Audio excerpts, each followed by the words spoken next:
is KC Sports Network, proudly presented by Emprise Bank. Hello, everybody. How are you doing? Once again, man, welcome to The Process, where the process is always greater than the product. This is your host, Shawn Barber, 10-year NFL vet.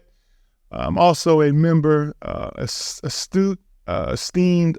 Just so proud of being a member of the Kansas City Chiefs Alumni Association, the Kansas City Chiefs Ambassadors. Man, listen, always been able to reach back to a couple guys.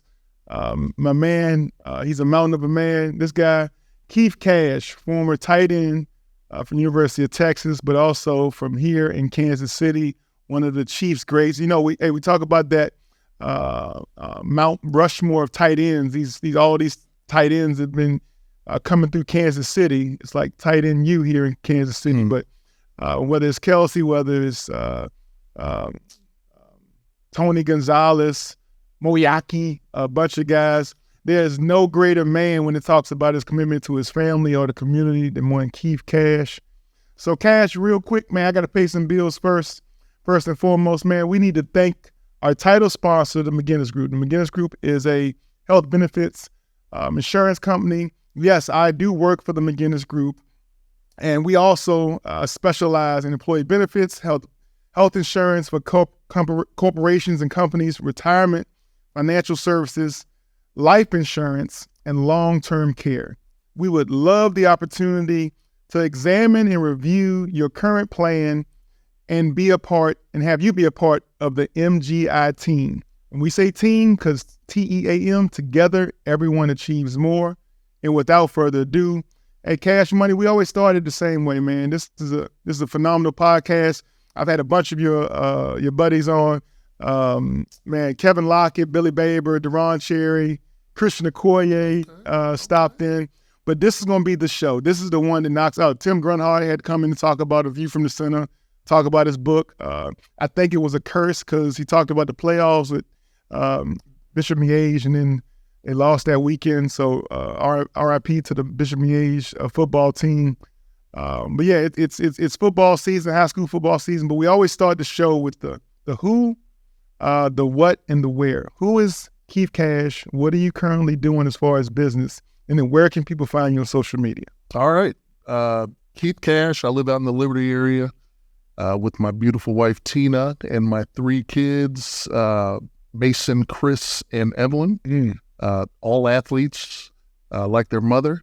That's where they get most of their looks and most of their athletic ability from her.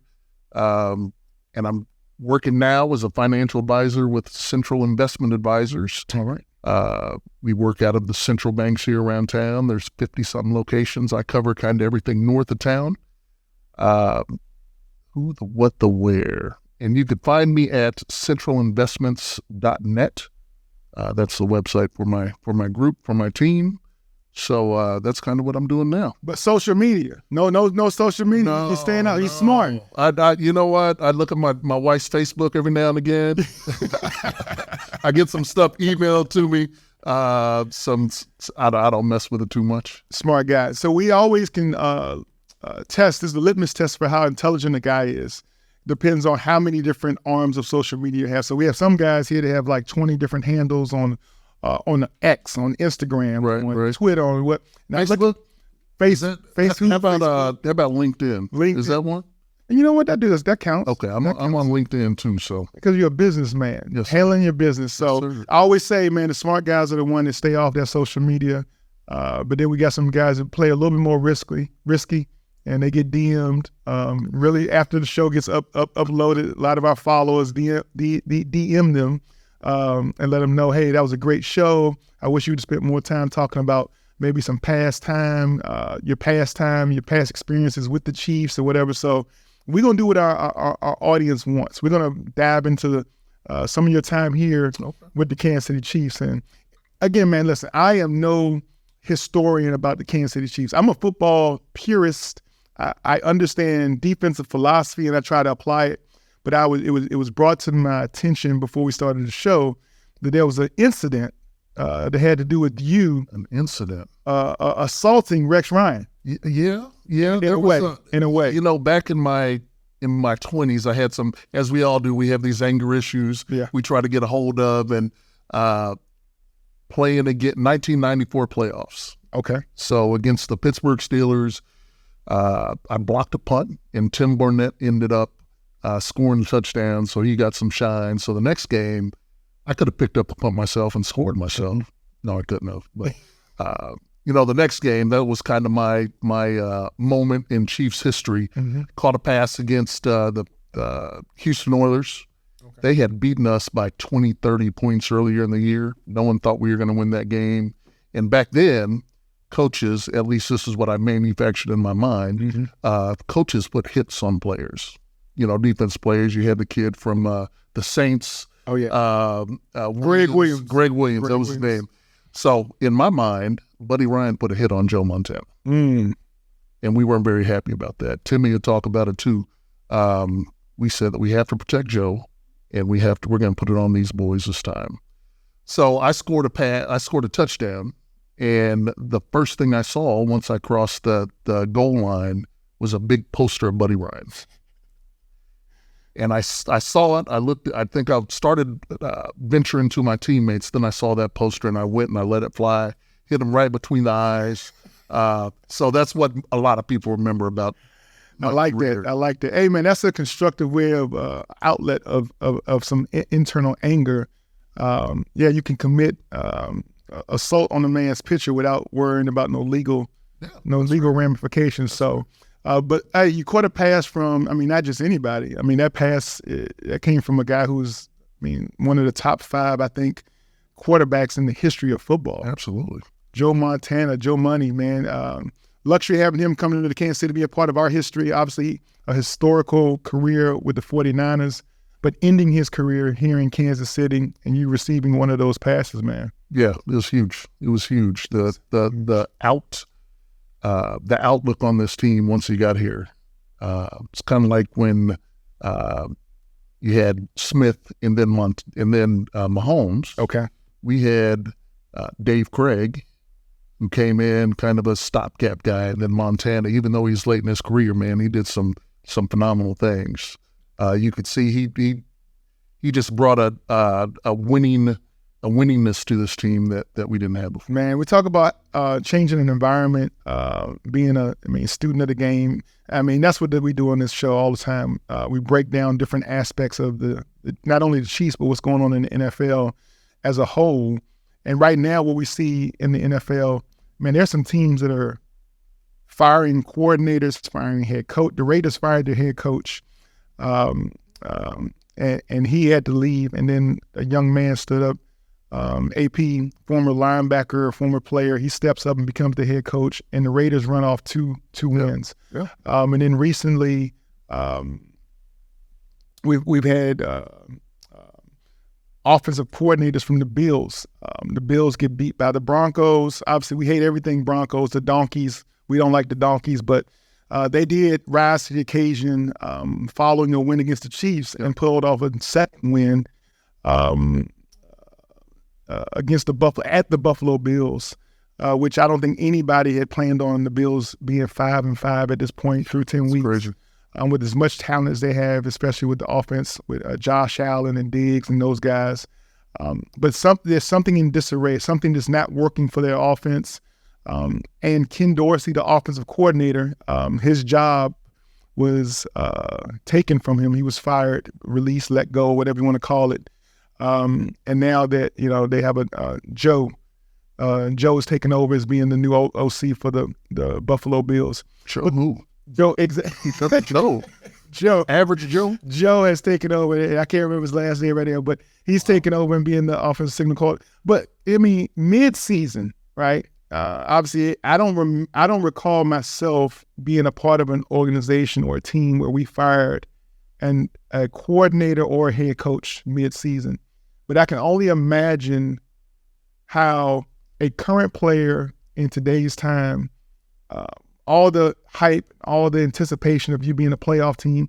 I think that if you asked, when it came down to the AFC, behind our Kansas City Chiefs, preseason, the Buffalo Bills, Cincinnati Bengals, and maybe the Baltimore Ravens. Those are the three teams that people are saying those are the three teams that we have to be worried about. That's the three teams that are the next team that's going to step up and kind of knock the Chiefs off of their AFC run of being an AFC championship. So how do you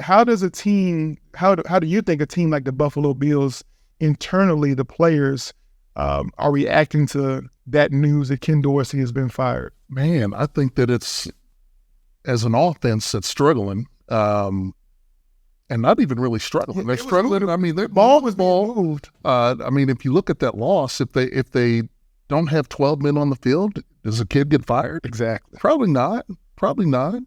But God, I think offensively you got to be stressed out right now. I mean, I know that defensively they got some holes with some guys getting injured. But at the end of the day, it's a performance business. They got to point the finger at somebody, and the coach isn't going to point his finger at himself. Exactly. And so, I mean, whose fault was it the 12 people on the field? I've never seen that many people defensively get on the field, leave the field. You got, I don't know how many players left, but there had to be 6-7 guys running off the field and more guys running on. That's supposed to be kind of your base defense, isn't it? So that's what I always thought. It seemed like nowadays, even on special teams, there are certain specialty packages.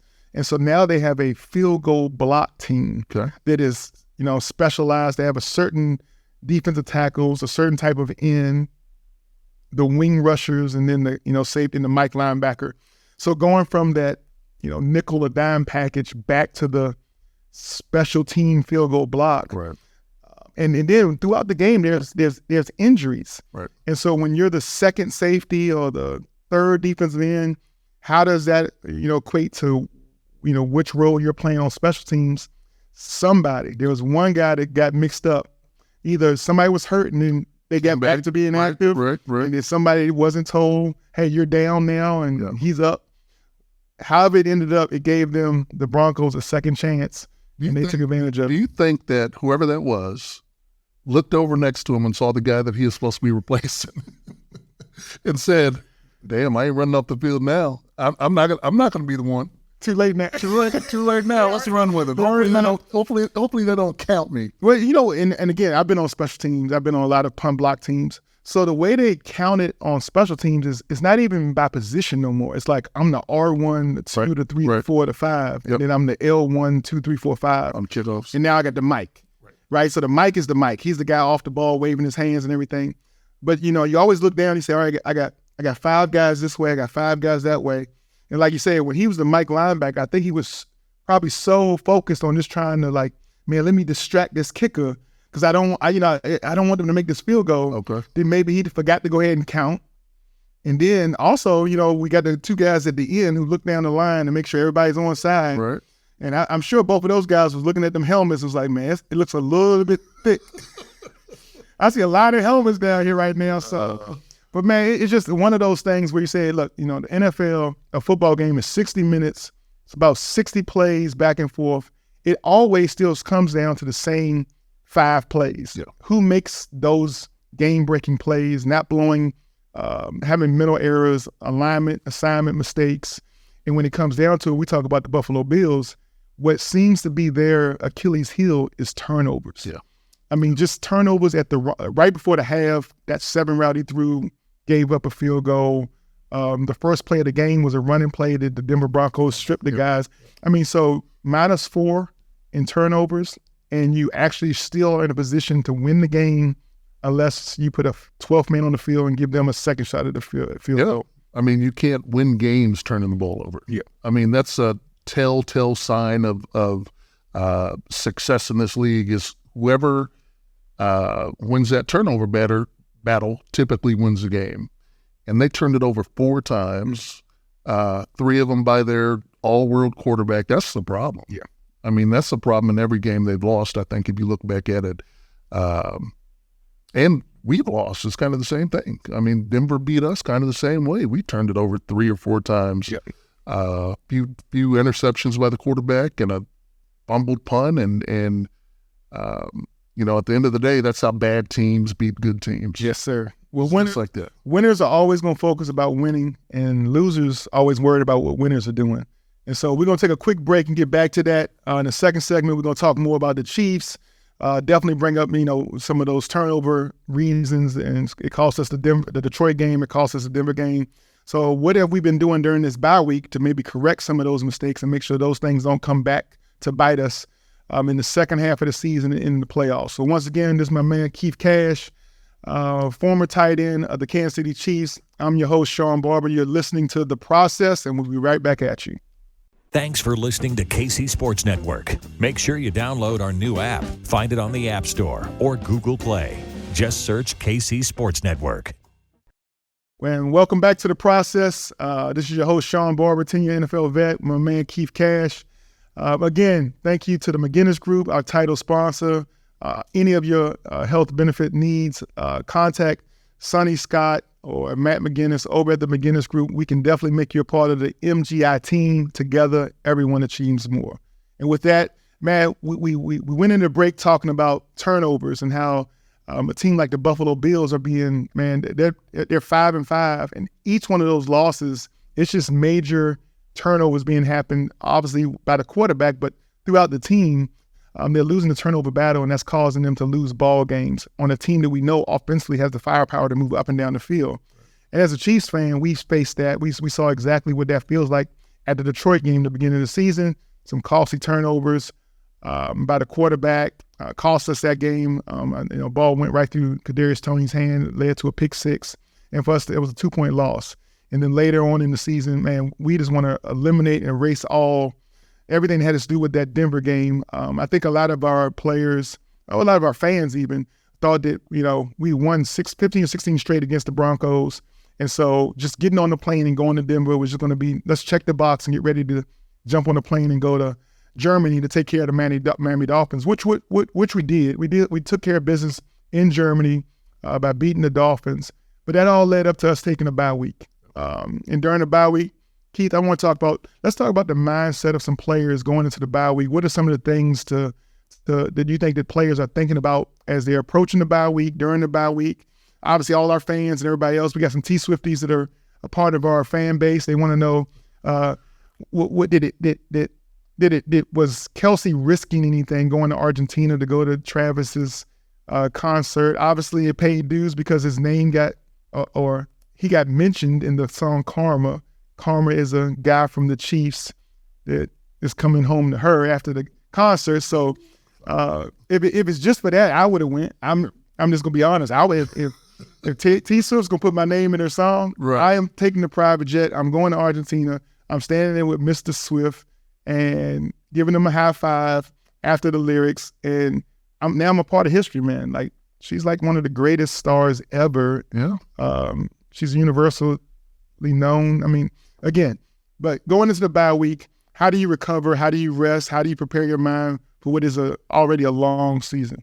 I think that a lot of guys do a lot of different things on during that bye week, and the main thing is getting some rest. If it's on a private jet going to Argentina and you're resting, then so be it.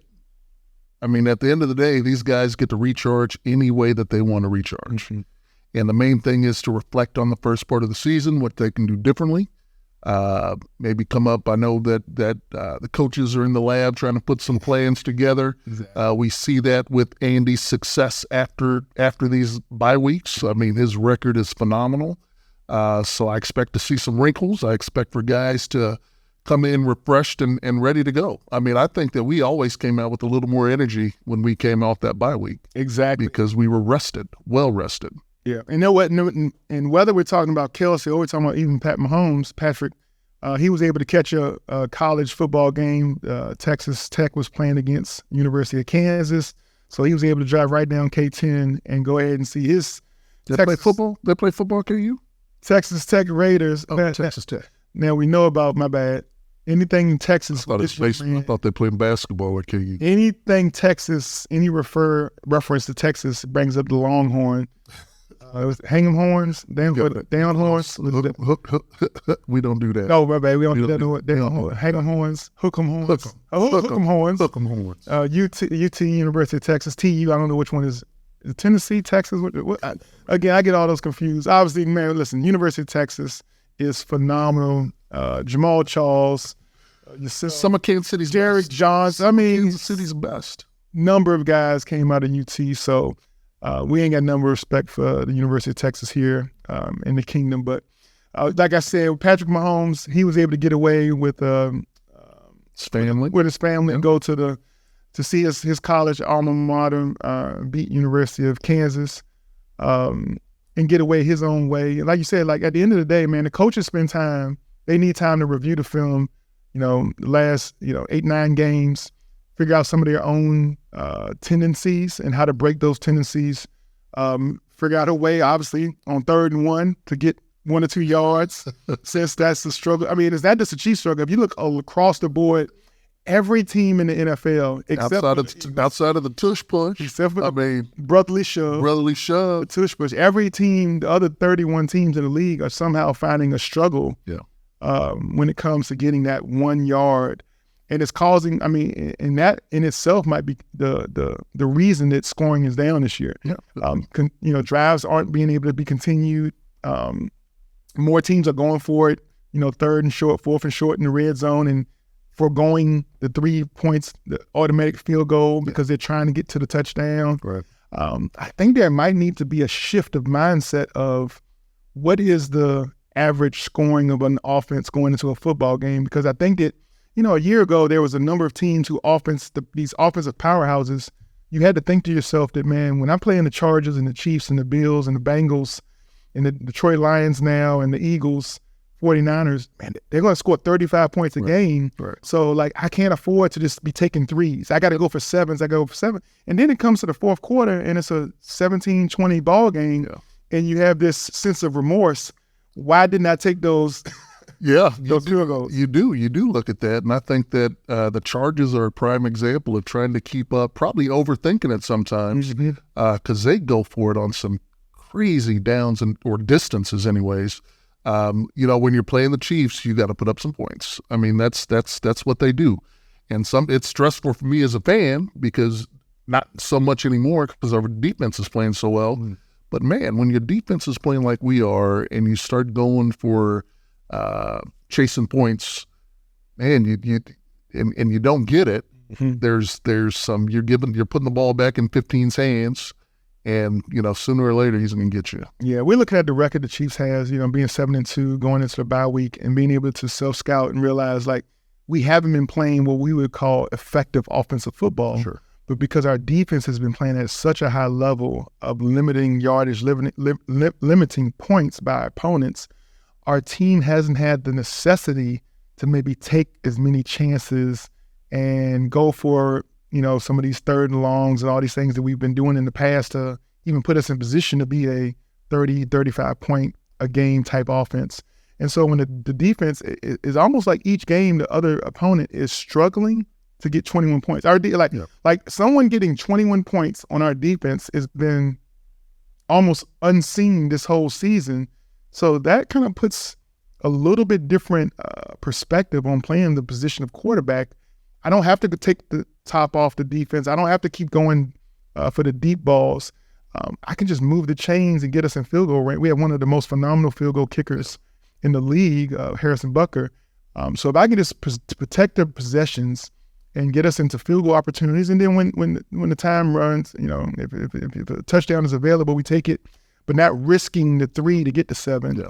It seems at the end of the game, we're always put in a situation where we're up by 10, needing a couple first downs to secure a victory, and more than likely we've done that. That's a great way to play, but if you look at the last few years, it's a boring way to play, right? It's like chicks like the long ball. They want to see the home runs. And the Chiefs, man, we've been putting up a ton of points and a lot of big plays and all of that. Offense looks totally different to me, just looking through the years, how it's changed, but it's still effective. They're still winning a lot of games. I mean, we could very easily, I know we're 7-2, but we can be, take away a couple turnovers here and there.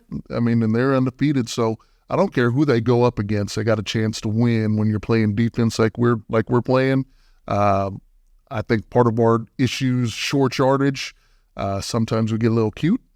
That's the biggest problem. I'd love to see Mahomes. I know he got hurt the last times he ran a quarterback sneak, but I'd love to see him get up under the center and just push.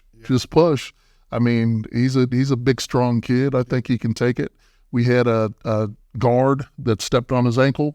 Yep. The one time that he did it, I think, is against Denver several years ago. But man, it's not, but Andy's smarter than I am. I mean, he's done it a lot longer than I have. Handing it off number 10 every now and again, straight ahead might be a good play to run as well. Yeah. I always believe in my heart that Andy has about 4 or 5 plays that can get 2 or 3 yards that he knows he can use. And that at this point in the season, like you're saying, if we're 7-2, if we can still win ball games without showing some of our best short yardage plays, sure. What that does is it eliminates defenses having those plays on film to then go prepare against. Yeah. And then when it comes to the postseason, and it's like you got to convert or you lose and go home, that is a situation where you start calling that's when you want to pull out your jokers and your aces and kings, right? All those big hitters, all those man, like 98% of the time we're going to get this conversion. I don't know if I want to use those 4 or 5 plays in the middle of the season, because then I'm giving defensive coordinators weeks to prepare and adjust and try to defend against those plays. So I can get behind that. He's saving stuff for the playoffs. If you know you're a playoff team, right? Yeah, not every organization obviously has the benefit of being able to like start the season with being the postseason is almost a gimme for the Chiefs every year. Yeah. It's more so how far in the postseason are we going to go? And from an offense and defense standpoint, I got to believe that we are practicing things. We are working on things during the practice that we have not even begun to see the evolution of this offense or defense, which is scary on the defense side of the ball, that we still have some calls that we haven't seen yet, that we can reserve just for the postseason. And that, that we know that these calls, these positions, these defenses, these offensive plays are going to be something that teams are just going to be caught off guard. And that's, to me, has been the recipe for success here in Kansas City, is that we don't always have to show our best from weeks 1 through 17 to earn a right, dare I say, and still get the number 1 seed. Yeah, I can see that from a scheme standpoint, but I want to see fundamental football. Yeah. That's what I want to see. I want to see the penalties go down, not turn the ball over, not drop passes. That's another big one. I mean, that's fundamental stuff right there. So I can get behind it if fundamentally sound, and you're holding back plays. Like I said, man, this team you put them on paper against anybody in this league, and they're just as good, just as explosive, offensively, defensively, are better than most. Man, if we get healthy at the right time, get that big boy bit in the middle, we're gonna be hell on wheels come as we get later on in the season. Like I said, I want to see how we evolve as an offense, because I think you look at the players, the skill set that Tony has, and Travis is Travis, and Pacheco, and we got a making of a very, very solid offensive football team. We just haven't put it together yet. Yeah, and I talk about some of the ingredients that we have. We talk about the process, right? The process is always greater than what it produces. And what we see here in Kansas City is that early on, basically through training camp, there was multiple opportunities for us to go out and bring in a veteran presence in the wide receiver room. And let's shore up this wide.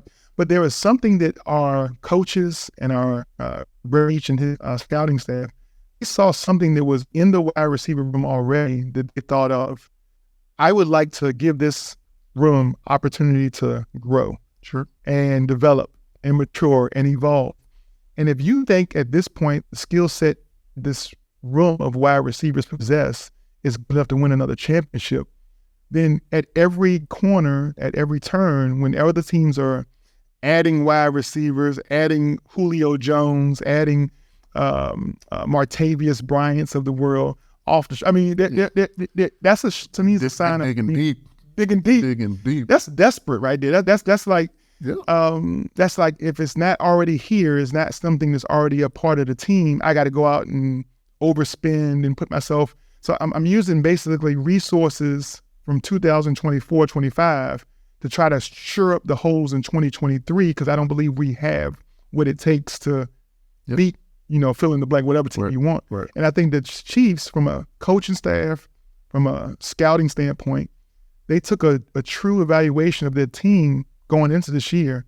And I think what they said is that we are enough with who we have in the room if we give those players enough opportunity and time to evolve. And like you said, the one thing, obviously, you can't account for drops. Right. You can't, and even turnover. Those things, somebody's punching the ball out or stripping the ball, and that has nothing to do with the play calls or the skill level of the players. That just has to do with just focus. Right.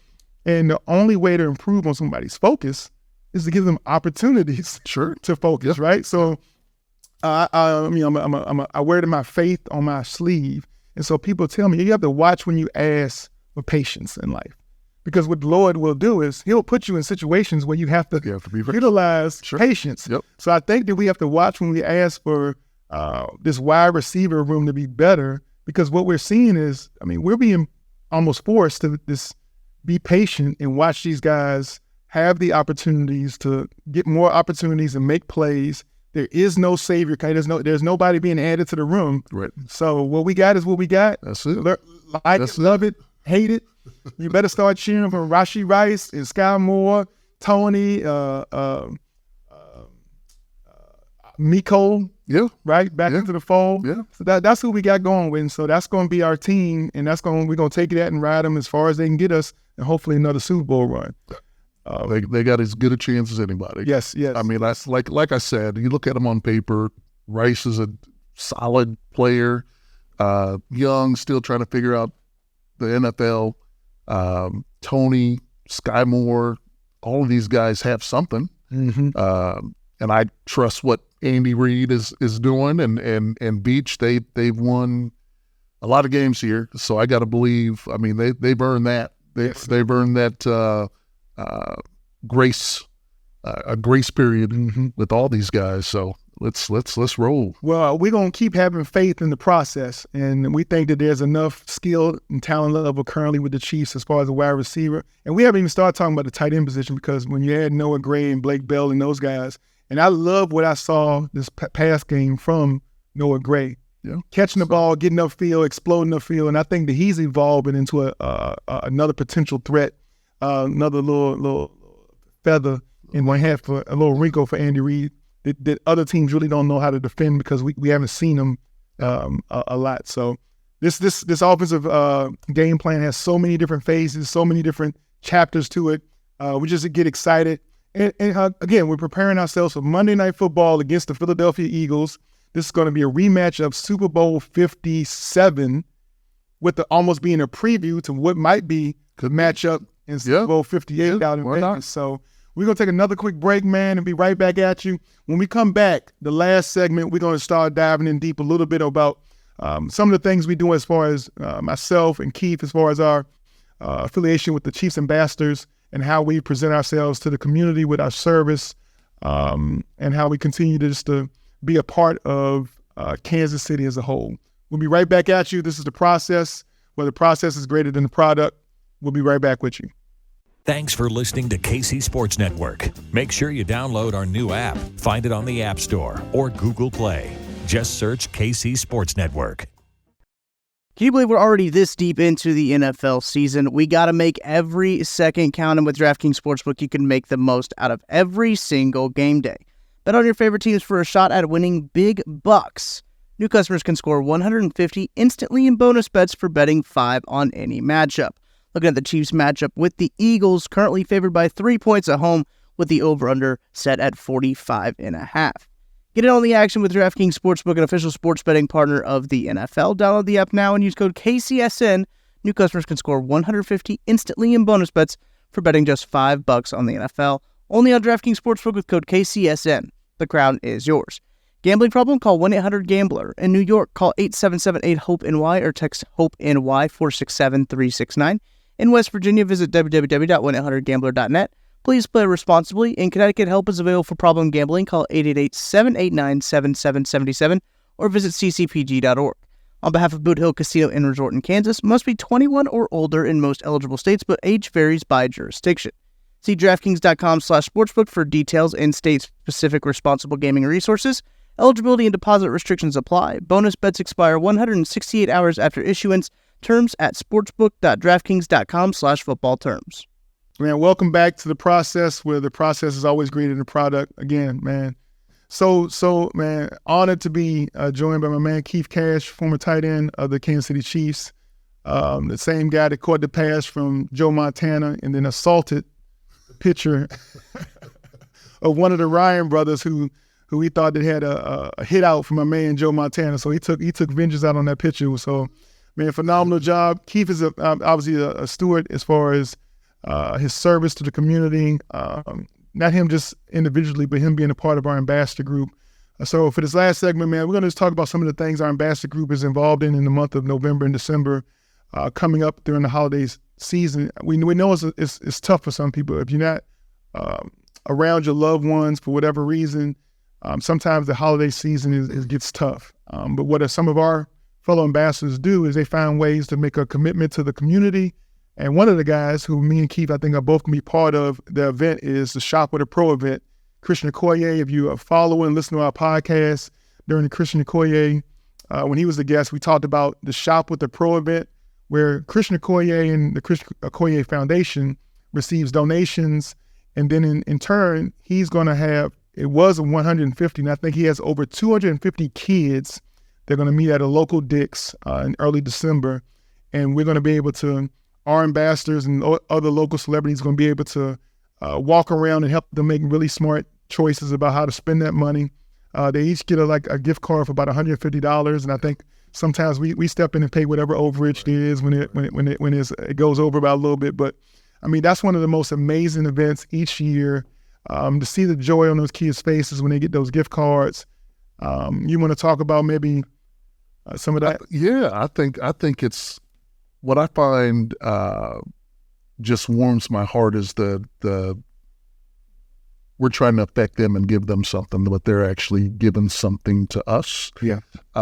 Especially in that, watching these kids, I know that we do some stuff with the Love Fund as well as Christian, but a lot of these guys, a lot of these kids will try to buy stuff for their parents or try to buy stuff for their little brother. Yeah. It's not about them. They really are giving them themselves at such a young age. They're not just thinking about themselves. They're thinking about their family members. And I find that, I have my entitled kids that don't share with anybody. And these kids are really sharing and giving of themselves to help their family members out, or to give their family something special. Yeah, sometimes individuals with the least have the most to give. Absolutely. And what they show with whatever they're being given, to be able to share that with their family members or siblings or other individuals who don't have anything, you just see where their hearts are. And we just, again, and the Christian Okoye does a great job of doing that. So I appreciate Christian Okoye, Dick's Sporting Goods, any of the corporations and businesses here in Kansas City to support Christian Okoye Foundation. I appreciate you during the holiday season. Then you also mentioned the Love Fund. The Love Fund does a Thanksgiving meal. Tammy Nero's down at the Westin and the Marriott and Sheridan.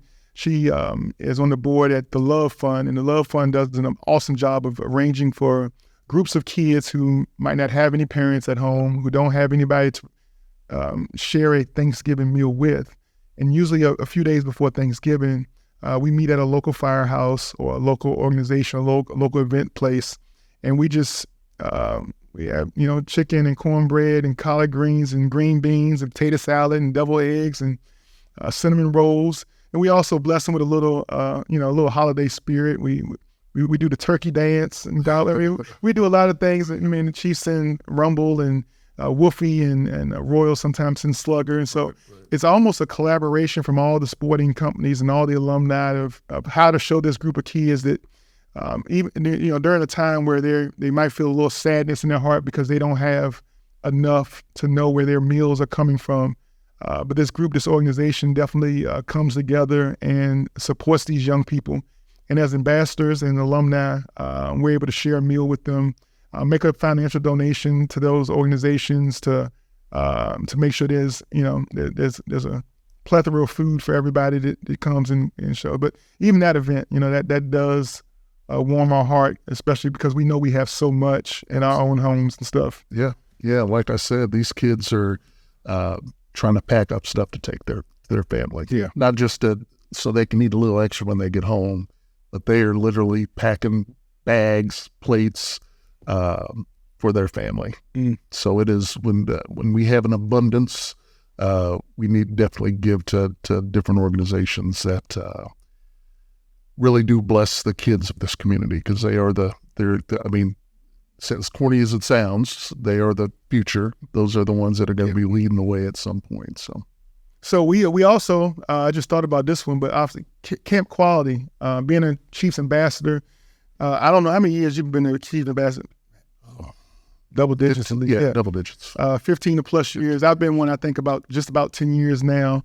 I think somewhere in 13 to 14 was my first year. But after serving the community for over so many years as an alumni, and seeing how many different organizations are just putting together such great opportunities to give to those who don't have anything. Another organization we're able to do things during the holiday, just to bring a little cheers, with Camp Quality. Camp Quality provides resources for families whose kids are going through different types of treatment, medical treatment and stuff. And we don't want those families using their medical funds to have to provide a surprise, a Christmas gift, or a holiday meal, and to have to spend time or spend money and make a decision whether they want to be around their young kid who's recovering, or to make decisions to keep the lights on at the house and pay the bills that are coming. And so those are some tough decisions families are having to make during the holiday season, whether to go ahead and let's spend a couple $100 on this meal, or to use that $100 to pay for the light bill. Yep. And so different organizations like that, man, if you're an organization here in the Kansas City area and you want to submit a donation request to the Kansas City Chiefs ambassadors, just look up on the Chiefs website. It's a drop-down screen. You see the ambassadors drop down. There's a form. You can submit whatever your organization is, as long as you're a nonprofit 501c3. There's a chance you can receive a $1,500 or a $2,500 donation for the charity of your choice if you let us know. So or help raising money for your charity. Yes. I mean, whether it's not just money sometimes it's talent and guys coming out. We've done 200, 300 events a year between all of us. So, reach out if you want some talent to show up at your event. You might get some of the guys out there. Yeah, well, the holidays is always the spirit of giving, and so that's when we really put it in overdrive. So for the next few weeks until the Santa Claus comes down the chimney, for the next few weeks, the ambassadors are in overdrive. So wherever it is, wherever we can be present, be seen, we can we say show up and show out. Show up and show out. Show up and show out. Yes. Find a way to make an impact on the community. But that's what that's a passion of not just mine and Keith's, but our entire organization. So as spokesman for the Kansas City Chiefs ambassadors, we want to just let you know how present and real and how tangible we are. So without that, man, we just want to say have a great Thanksgiving.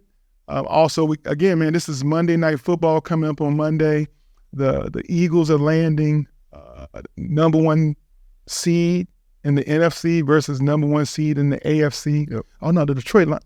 No, it's 30. Is it the Eagles or the Detroit Lions? Eagles are 8-1.